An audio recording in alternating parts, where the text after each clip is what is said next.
The digging woman. The night was cold and still, the kind of eerie silence that made every small sound feel 10 times louder.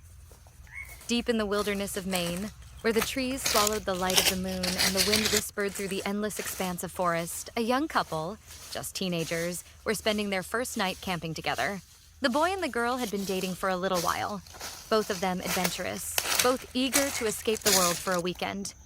They had hiked for miles before setting up their small tent in a clearing surrounded by towering trees, their only company the quiet rustle of the wind through the branches. At 1 a.m., the girl woke up suddenly. A dull pressure sat in her lower stomach.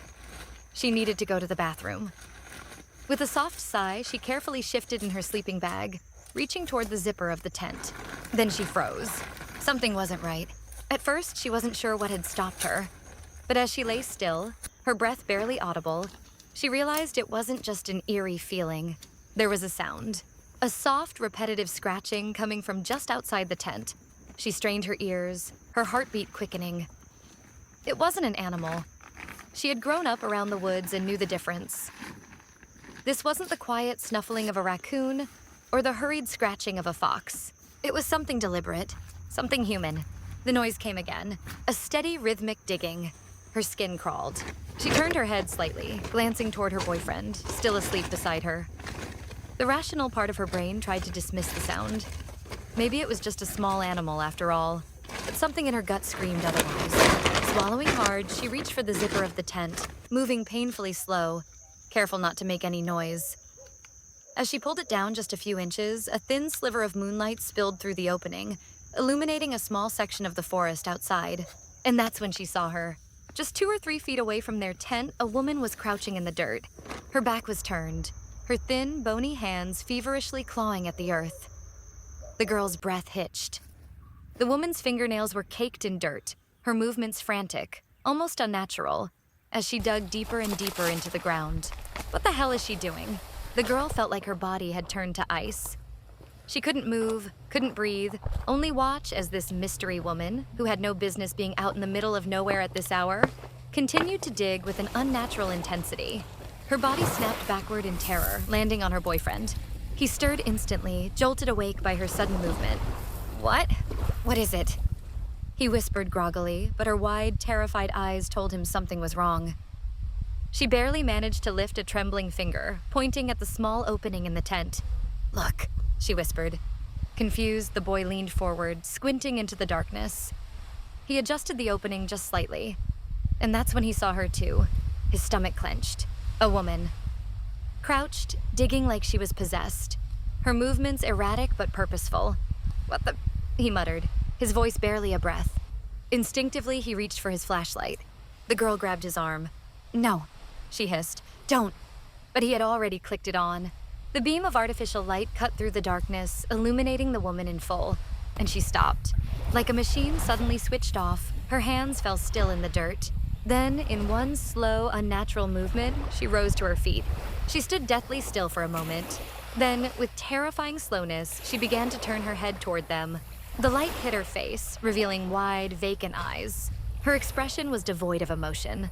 Not startled, not afraid, not even angry. Just blank. The girl and the boy did not move. For what felt like an eternity, they simply stared at each other.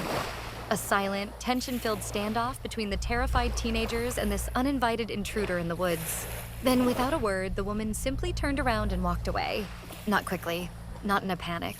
Just walked away, disappearing into the trees as if nothing had happened. The couple sat there in stunned silence, barely able to process what they had just seen. Finally, after what felt like hours, the boy swallowed. "Should we?" "No." The girl cut him off immediately. There was no way in hell they were going out there after her. Instead, they waited. They sat in their tent, gripping each other's hands so tightly that their fingers ached, listening for any sign that she had returned. For a long time, there was nothing but the quiet rustling of the trees. Eventually, they convinced themselves that it was over. That maybe she was just some strange, lost hiker who had wandered too close to their camp. That maybe it was nothing to worry about.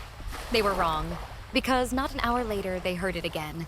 Footsteps, running, fast, charging straight toward their tent. The girl screamed as the boy unzipped the tent, flashlight in hand, ready to confront whatever this was. But by the time they burst outside, the woman was already there, not digging anymore. This time, she was rummaging through their belongings, her movements jerky, almost animalistic. She would pick up an item, examine it, then toss it carelessly over her shoulder, repeating the same bizarre, mindless process over and over again. The boy shouted, "You need to leave." The woman didn't react. She kept tossing their things, moving with an almost robotic detachment. Only when he took a step forward, raising his flashlight, did she finally pause. Slowly, she turned her head toward him, her expression blank, eyes locked onto his. A beat of silence. Then, with that same unnerving slowness, she turned and walked away again, disappearing into the darkness. But this time, they knew she wasn't really gone. For the next 2 hours, they stayed outside their tent, gripping their flashlights, waiting for her to come back again. She did, over and over. Each time, she would return to the spot where she had been digging, clawing at the dirt like a woman possessed. They screamed at her, threw rocks near her feet, but nothing worked. Finally, after hours of this horrific cycle, the couple made the decision. At first light, they were getting the hell out of there. When dawn finally broke, they stepped out of their tent to a horrifying sight. Their belongings had been scattered across the clearing, thrown into the trees, some items torn apart. But the most unsettling thing? The hole in the ground, the one she had been digging, it was now a foot deep. She had been watching them, waiting for them to go to sleep. They never found out what she was digging for, and they never went camping again. The Trail of Shadows, a hiker's nightmare. In 2008, an 18-year-old named Matt Higgins set off on an adventure he had dreamed of for years. Inspired by the movie Into the Wild, he yearned for the raw, untamed wilderness. A place where he could test himself against nature and, perhaps, find something deeper within. His plan was ambitious. He would hike the entire California section of the Pacific Crest Trail, a grueling 1,700-mile trek stretching from the scorching desert